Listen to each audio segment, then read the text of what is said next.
বিসমিল্লাহির রহমানির রহিম। মুগলকান্দি বহুমুখী উচ্চ বিদ্যালয়ের অনলাইন ক্লাসের পক্ষ থেকে সুপ্রিয় শিক্ষার্থীবৃন্দ, তোমাদের সবাইকে জানাই স্বাগত।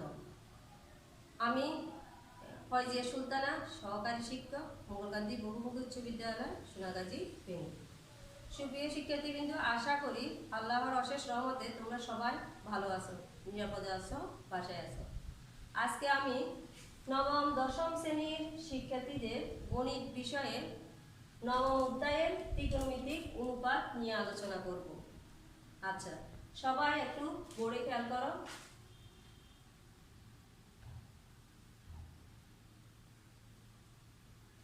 আচ্ছা, বোর্ডে তোমরা একটা চিত্র দেখতে পাইতেছ। সবাই নিশ্চয়ই এটা চেনো। এটা কি ধরনের ত্রিভুজ তোমরা কি কেউ বলতে পারবা? হ্যাঁ, অবশ্যই হচ্ছে এটা হচ্ছে সমকোণী ত্রিভুজ। ত্রিকোণমিতিতে মূলত সমকোণী ত্রিভুজ নিয়েই আলোচনা করা হয়। তো এখন আমরা ত্রিকোণমিতিক অনুপাতের ত্রিকোণমিতি শব্দটা আসলে কোত্থেকে আসছে এটা একটু জেনে নিই। ত্রিকোণমিতিক শব্দটি গ্রিক শব্দ থেকে এসেছে, যেখানে ত্রি হচ্ছে অর্থ হচ্ছে 3, গণ হচ্ছে ধার,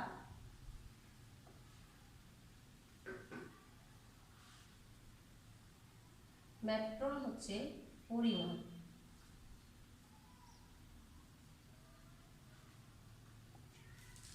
তাহলে এখানে আমরা দেখতে পেলাম যে এখানে 3 কোণের পরিমাপ এবং বাহু নিয়ে আলোচনা করা হবে।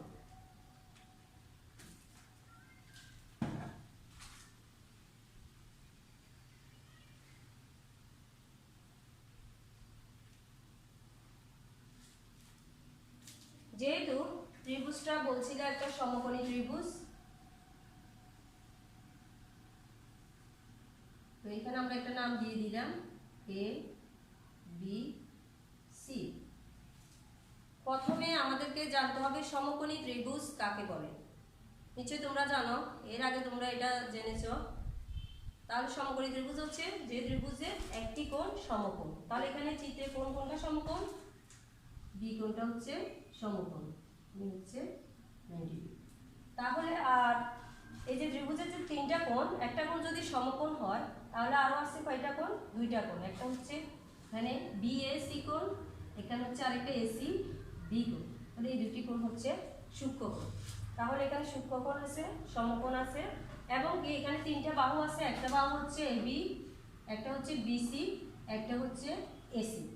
প্রথমে আমরা সমকোণী ত্রিভুজের বাহুগুলোর নাম জানবো, যে কোনটাকে কি নির্দেশ করে।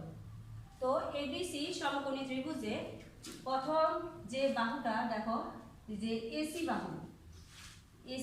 এসির একটা নাম হচ্ছে, এটাকে আমরা বলতে পারি অতিভুজ।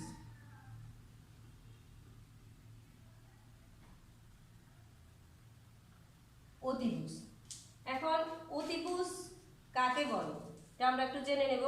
সমকোণী ত্রিভুজের বৃহত্তম বাহু। বৃহত্তম বাহু বলতে বোঝানো হচ্ছে যে এই ত্রিভুজের সবচেয়ে যে বড় বাহুটা দেখা যাচ্ছে, যে এসি বাহুটা, এটাকে বলা হচ্ছে অতিভুজ।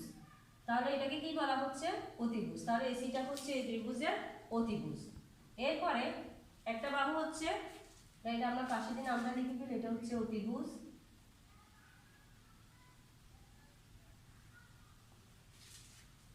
এবার আসো আরেকটা বাহু হচ্ছে, মানে যেটাকে আমরা প্রতীক দ্বারা বোঝানো হয়েছে যে এবি বাহু।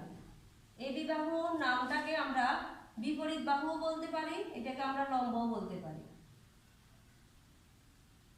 তাহলে এবিটার নাম দিচ্ছি আমরা লম্ব বা বিপরীত বাহু।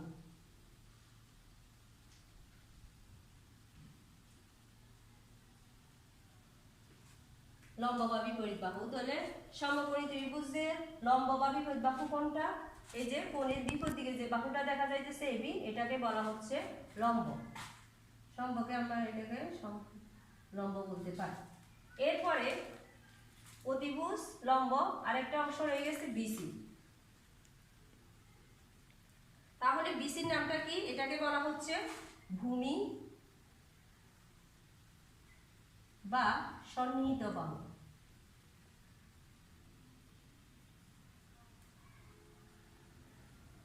তাহলে এটার নাম কি দিয়ে দিলাম? ভূমি বা সন্নিহিত বাহু, যা প্রদত্ত কোণ সৃষ্টিকারী বাহু। তাহলে এখানে আমরা সন্নিহিত বাহু কোনটা পেলাম?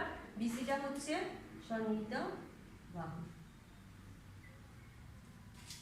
তাহলে এ বি সি এই সমকোণী ত্রিভুজের তিনটা বাহুর নাম জানলাম আমরা। এ বিটা হচ্ছে লম্ব, বিসিটা হচ্ছে ভূমি, এসিটা হচ্ছে অতিভুজ। সমকোণী ত্রিভুজের বাহুগুলোর নাম আমরা জেনে গেলাম।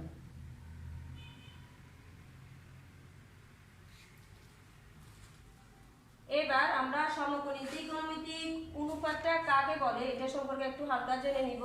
চিত্রের সাহায্যে ত্রিকোণমিতিক অনুপাত কাকে বলে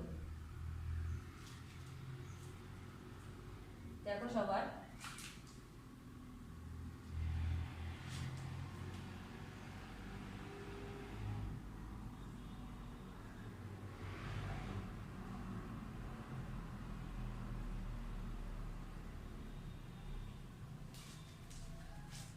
এখানে এক্স ও এ কোণকে আমরা থিটা কোণ নির্দেশ করলাম। থিটাটা হচ্ছে গ্রিক বর্ণ থেকে থিটাটা আসছে, যেহেতু ত্রিকোণমিতিক শব্দটা গ্রিক শব্দ থেকে এসেছে, তো এখানে থিটাটা হচ্ছে গ্রিক একটা বর্ণ। তো এখানে আমরা কোণটাকে থিটা কোণ দিয়ে নির্দেশ করলাম। এটা হচ্ছে একটা সূক্ষ্মকোণ। তোমরা নিশ্চয় জানো সূক্ষ্মকোণ কাকে বলে। সূক্ষ্মকোণ হচ্ছে 90 ডিগ্রি থেকে ছোট কোণকে বলা হচ্ছে সূক্ষ্মকোণ। তাহলে এই কোণটা অবশ্যই 90 ডিগ্রি থেকে ছোট। এখন দেখো যে ও এ বাহুর উপর একটা বিন্দু আমরা কি নিলাম? পি নিলাম। পি থেকে ও এক্স এর উপর পি এম একটা লম্ব এঁকে নিলাম। একইভাবে ওর উপর আরেকটা বিন্দু কি নিলাম? P1। এখান থেকে একটা লম্ব টেনে নিলাম, এটা হচ্ছে M1। এখন আমরা চিত্র থেকে ত্রিকোণমিতিক অনুপাত কাকে বলে এটা জানবো। তো এখানে আমরা দুটো ত্রিভুজ পেলাম। একটা ত্রিভুজ হচ্ছে PON ও আরেকটা ত্রিভুজ হচ্ছে P1 ও N1। তাহলে দুটো ত্রিভুজ পেলাম। একটা হচ্ছে PON, আরেকটা ত্রিভুজ হচ্ছে P1 ও M1। তো এই দুটো ত্রিভুজ হচ্ছে সদৃশ। সদৃশ সদৃশ মানে হচ্ছে, তাহলে এখান থেকে আমরা কিভাবে অনুপাতটা বের করতে পারি? আমরা জানি লম্ব, এখানে লম্ব তাহলে কে? PN লম্ব, আর এখানে লম্ব হচ্ছে P1 M1। আর এখানে অতিভুজ হচ্ছে OP। P ও M এর অতিভুজ হচ্ছে OP। একইভাবে P1 ও M1 এর অতিভুজ হচ্ছে OP1। তাহলে এখান থেকে আমরা লেখা যায় PM বাই OP সমান P1 M1 বাই OP1। তাহলে এখানে আমরা একটা অনুপাত পেয়ে গেলাম। এরপর আরেকটা অংশ দেখো, এটা হচ্ছে লম্বের সাথে লম্বের অংশে, অতিভুজের সাথে অতিভুজের অংশ অনুপাত করে ফেললাম। এরপর ভূমির সাথে ভূমির অংশ করলে আমাদের হয় OM বাই OM1। এরপর হচ্ছে OP বাই OP1। তাহলে এখান থেকে আমরা কি লিখতে পারি? OM বাই OP সমান OM1 বাই OP1। তাহলে আমরা এখানে লিখে ফেললাম, পাইলাম OM বাই OP সমান OM1 বাই OP1। এই যে এখানে PM বাই OP আর P1 M1 বাই OP1, আর এখানে OM বাই OP সমান OM1 বাই OP1। এই যে দুইটা অংশ কথা, এই দুইটা অংশটাকে বলা হচ্ছে ত্রিকোণমিতিক অনুপাত। এগুলো হচ্ছে ধ্রুবক, এই দুইটা ধ্রুবককেই বলা হচ্ছে ত্রিকোণমিতিক অনুপাত। তাহলে আমরা ত্রিকোণমিতিক অনুপাত কাকে বলে পরীক্ষায় যদি আসে 2 নম্বরের জন্য প্রশ্ন, ত্রিকোণমিতিক অনুপাত কাকে বলে, তোমরা এভাবে চিত্রের সাহায্যে লিখতে পারো। লিখে লিখে ফেললেও হবে যে এই যে ত্রিভুজে আমরা যে সমকোণী ত্রিভুজের ক্ষেত্রে দুটো সমকোণী ত্রিভুজ সদৃশ হওয়ার কারণে এবং অনুপাতগুলো হওয়ার কারণে যে দুটো ধ্রুবপদ পেলাম, এটাকে বলা হচ্ছে ত্রিকোণমিতিক অনুপাত। তাহলে আমরা ত্রিকোণমিতিক অনুপাত সম্পর্ক জেনে ফেললাম। তোমরা লিখে নাও।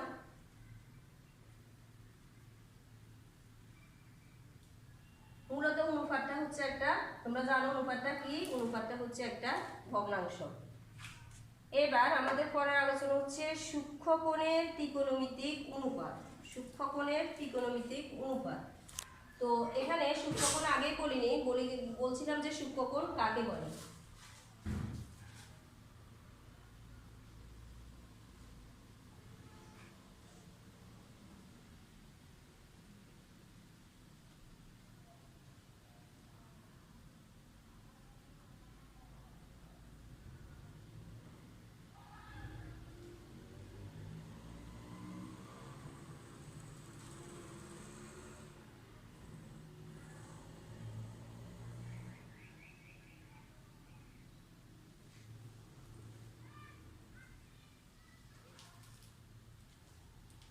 সূক্ষ্মকোণের ত্রিকোণমিতিক অনুপাত।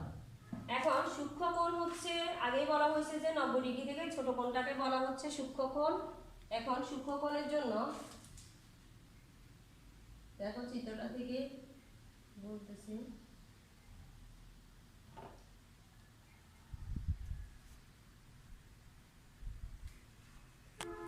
সূক্ষ্মকোণের ত্রিকোণমিতিক অনুপাতগুলো নিয়ে আমরা এখন আলোচনা করব। এখানে সূক্ষ্মকোণ হচ্ছে কোনটা, x ও এই কোণটা হচ্ছে সূক্ষ্মকোণ, মানে যেটাকে আমরা থিটা দ্বারা নির্দেশ করছি। আর সমকোণী ত্রিভুজ কোনটা, p ও n, এটাই হচ্ছে সমকোণী ত্রিভুজ, যে ত্রিভুজের একটি কোণ হচ্ছে সমকোণ আর অপর দুটি কোণ হচ্ছে সূক্ষ্মকোণ। এখন ত্রিকোণমিতিতে 6টা অনুপাত আছে, আমরা 6টা অনুপাতের সম্পর্ক সম্পর্কে জানবো, কিভাবে এগুলো সম্পর্কিত হয়। প্রথম একটা ত্রিকোণমিতিক অনুপাত হচ্ছে sin থিটা। sin থিটা, তাহলে sin থিটা মানে কি হচ্ছে, sin থিটা হচ্ছে কিছুক্ষণ আগে বলা হয়েছে, এটাকে বলা ছিল লম্ব বা বিপরীত বাহু বলা যায় এটাকে। এটাকে নাম দিছিলাম আমরা ভূমি বা সন্নিহিত বাহু, আর এটাকে দিছিলাম সবচেয়ে বড় বাহু যেটা অতিভুজ। অতিভুজ, লম্ব, ভূমি, অতিভুজ। এখন আমরা সূত্রগুলো সম্পর্কে জেনে যাব। সূক্ষ্মকোণের ত্রিকোণমিতিক অনুপাত sin থিটা হচ্ছে, sin থিটা সমান হচ্ছে লম্ব বাই অতিভুজ। প্রথম সূত্রটা লম্ব বাই অতিভুজ। sin থিটা cos থিটা হচ্ছে ভূমি বাই অতিভুজ।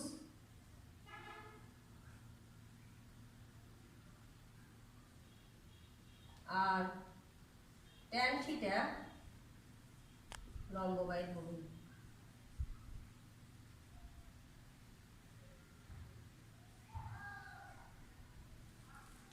তাহলে দেখো প্রথমে আমরা তিনটা ত্রিকোণমিতিক অনুপাত লিখলাম। এখানে sin থিটা দা হচ্ছে, আবার বলি আমি চিত্র থেকে তোমাদেরকে একটু দেখাই দিই। sin থিটা দ্বারা বোঝানো হচ্ছে লম্ব বাই অতিভুজ, একটু মনে রাখবা। cos থিটা হচ্ছে ভূমি বাই অতিভুজ। এরপরে আসো tan থিটা হচ্ছে লম্ব বাই ভূমি। তো এখন তিনটা গেছে, আরো তিনটা আছে, মোট 6টা অনুপাত আছে। দেখো সাইনের বিপরীত যে রাশিটা, সাইনের বিপরীত হচ্ছে কোসেক থিটা। কোসেক থিটা, এখন এটাকে কি করতে হবে, বিপরীত মানে উলটপালট করে দিলে হয়ে যাবে। পরের অংশে চলে আসবে অতিভুজ, নিচে আসবে লম্ব। তাহলে এখান থেকে আমরা কি পেলাম, সাইনের বিপরীত হচ্ছে কোসেক। কোসেক থিটা সমান লেখা যাচ্ছে উপরে অতিভুজ, নিচে, তাহলে এটাকে বলা হচ্ছে অতিভুজ বাই লম্ব। এবার আসো কসের বিপরীত যেটা, এটা তুলনা করা হচ্ছে সেকের সাথে, সেক থিটা। তাহলে সেক থিটা কি, এটাকে আমরা শুধু বিপরীত করে দিব, উপরে হবে অতিভুজ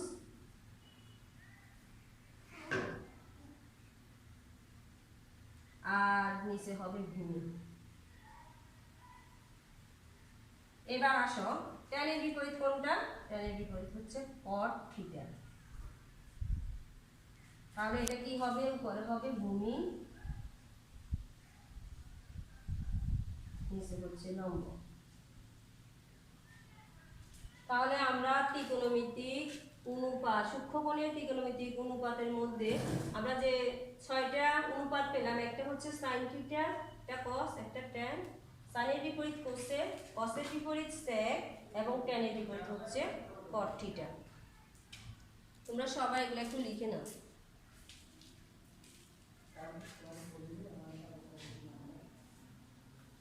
আচ্ছা, সবাই নিচে লিখে ফেলছো। এবার আমরা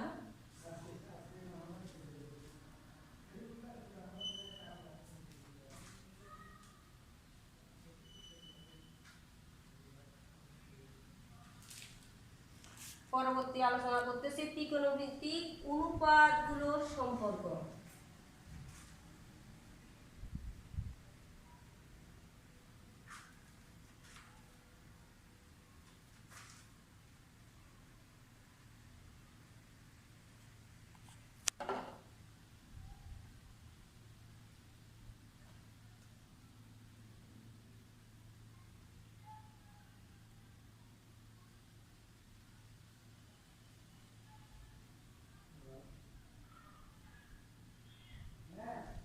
এরপরের ধাপ হচ্ছে ত্রিকোণমিতিক অনুপাতগুলোর সম্পর্ক।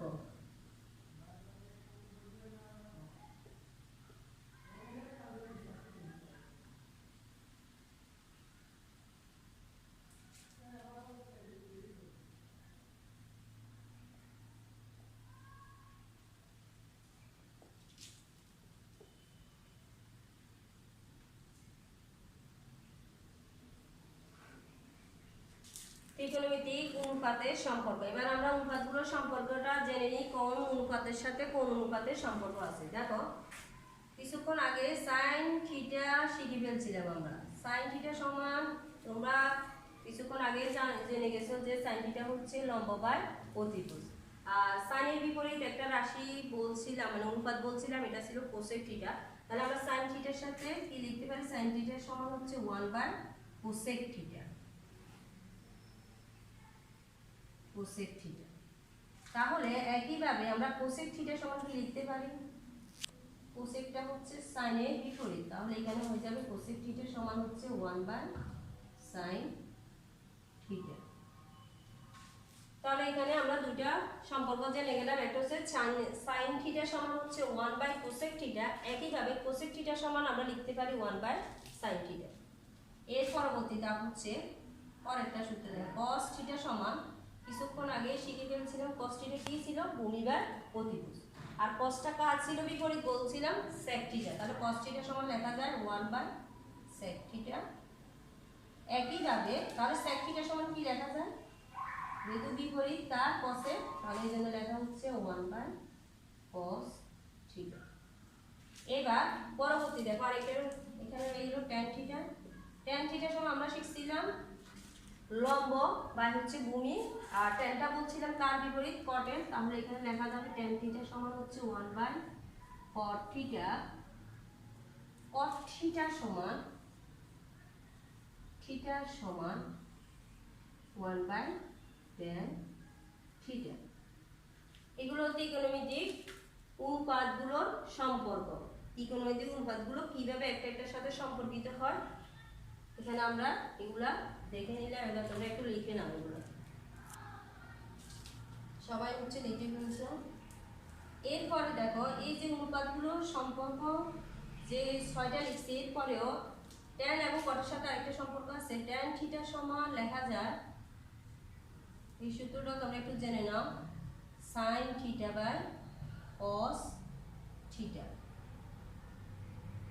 আর cot থিটা সমান লেখা যায়, বিপরীত দেখলে cos theta by sin theta. এগুলো ত্রিকোণমিতিক অনুপাতগুলোর সম্পর্ক। তাহলে আমরা জানলাম tan থিটা সমান sin theta by cos theta, আর cot থিটা সমান হচ্ছে cos theta by sin theta.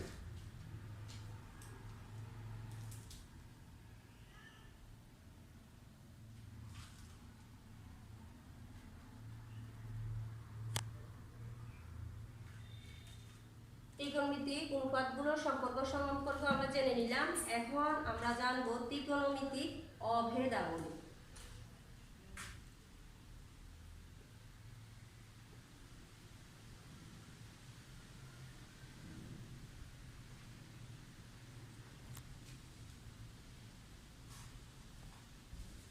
অভেদাবলী।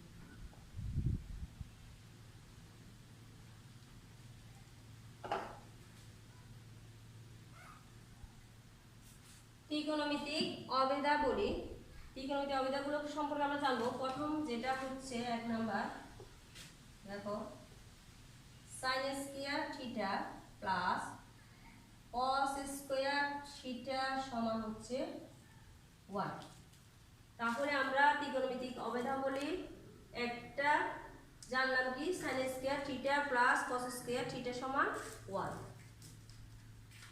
আরেকটা হচ্ছে sec square theta minus tan square theta সমান হচ্ছে 1। sec এর সাথে tan এর সম্পর্কিত আরেকটা অভেদাবলী আছে cosec square theta, cosec square theta minus cot square theta সমান হচ্ছে 1। তাহলে এখানে আমরা কয়টা জানলাম? তিনটা জানলাম। একটা হচ্ছে sin square theta plus cos square theta সমান 1, আরেকটা জানলাম sec square theta minus tan square theta সমান 1, আরেকটা জানলাম cosec square theta minus cot square theta সমান 1। তাহলে ত্রিকোণমিতিক তিনটা অভেদাবলী সম্পর্কে আমরা জানলাম। এখন এই তিনটা অভেদা থেকে আমাদের প্রয়োজন অনুসারে আমরা অনেকগুলো সূত্র রেডি করে নিতে পারি, মানে প্রস্তুত করতে পারি। যেমন দেখো প্রথমে অপশন 1 থেকে sin square plus cos square theta সমান 1 থেকে আমরা কি লিখতে পারি? তোমাদের প্রয়োজনে যখন গণিতে গাণিতিক সমস্যাগুলো সমাধান করব তখন আমাদের সূত্রগুলো প্রয়োজন হয়ে পড়ে। তো আমরা সহজে একটু বের করে ফেলি। প্রথমে 1 নম্বর সূত্র থেকে আমরা আরো দুটো সূত্র রেডি করতে পারি। দেখো একটা হচ্ছে sin স্কয়ার থিটা সমান লেখা যায় 1 আছে ডান দিকে 1, আমরা জানি প্লাস চিহ্ন যদি ওই পাশে চলে যায় তাহলে এটা হয়ে যায় মাইনাস চিহ্ন, তাহলে 1 minus sin square theta.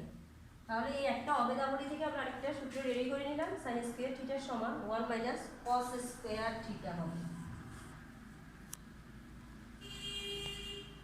1 minus cos square theta. চলো sin স্কয়ার প্লাস এটা এদিকে গেলে মাইনাস। এখন একইভাবে cos স্কয়ারটা যদি বামে রাখি দিই, cos স্কয়ার থিটা সমান তাহলে কি লেখা যায়? তোমরাই বলো কি লেখা যাবে? তাহলে এখানে হ্যাঁ ঠিক বলছো, তাহলে এখানে লেখা যাবে 1 minus sin square theta, 1 minus sin square theta. তাহলে আমরা প্রথম অভেদাবলী sin square theta plus cos square theta থেকে আমরা আরো দুটো সূত্র বের করে ফেললাম। sin স্কয়ার থিটা সমান 1 মাইনাস cos স্কয়ার থিটা। একইভাবে cos স্কয়ার থিটাকে যদি ভাবে রাখি দিই তাহলে এখান থেকে লেখা যায় 1 মাইনাস sin স্কয়ার থিটা। এগুলো আমরা গাণিতিক সমস্যা সমাধানের জন্য তখন লিখে ফেলব, প্রয়োজন হলে আমরা ব্যবহার করব।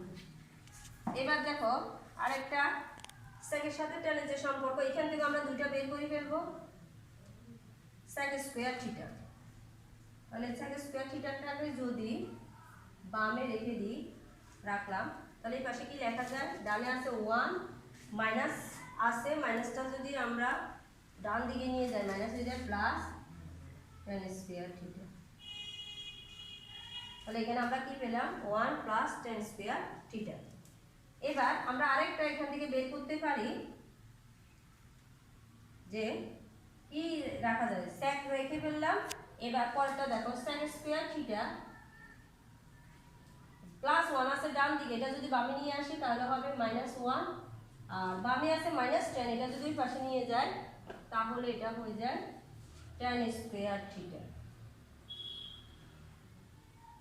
tan square theta. তাহলে আমরা এখান থেকে আবারও দুইটা সূত্র পেয়ে গেলাম। লেখা যাবে sec স্কয়ার থিটা সমান হচ্ছে 1 প্লাস tan স্কয়ার থিটা। একইভাবে sec স্কয়ার থিটা মাইনাস 1 সমান দেখা যাচ্ছে tan স্কয়ার থিটা। তাহলে এই বই থেকে দুইটা সূত্র নিলাম, তোমরা একটু লিখে নাও। এরপরে দেখো আরেকটা বাকি রয়েছে cosec square theta minus cot square theta. এখান থেকে আমরা দুটো রেডি করতে পারি সূত্র। প্রথম হচ্ছে cosec স্কয়ার থিটা বামে রাখে দিলাম, cosec স্কয়ার থিটা বামে রাখলে তাহলে আর কি থাকে দেখো, এই পাশে আছে 1 মাইনাস, এটা যদি এই পাশে যায় এটা প্লাস দিয়ে হয়ে যায় cot square theta, cot square theta. একইভাবে আমরা যদি এখানে cosec স্কয়ার থিটা +1 বামে নিয়ে আসলে -1 আর মাইনাস করে বসে গেলে প্লাস cot স্কয়ার থিটা। তাহলে এখানে থেকেও আমরা আরো দুটো সূত্র পেয়ে গেলাম। cos স্কয়ার থিটা -1 সমান হচ্ছে cot স্কয়ার থিটা। তাহলে তিনটা অবেদ থেকে আমরা আরো কতগুলো সূত্র বের করলাম। প্রাথমিক অবস্থায় যদি তিনটা অবেদ ত্রিকোণমিতিক অবেদ তাহলে এই তিনটা অংশ মনে থাকবে, তাহলে বাকি অংশ তোমরা বের করতে পারবে।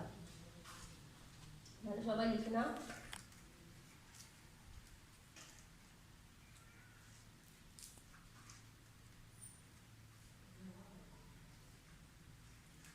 এর পরের অংশ হচ্ছে আজকে আমরা যে তিনটা অবেদ নিয়ে আলোচনা করছি, এই অবেদের একটা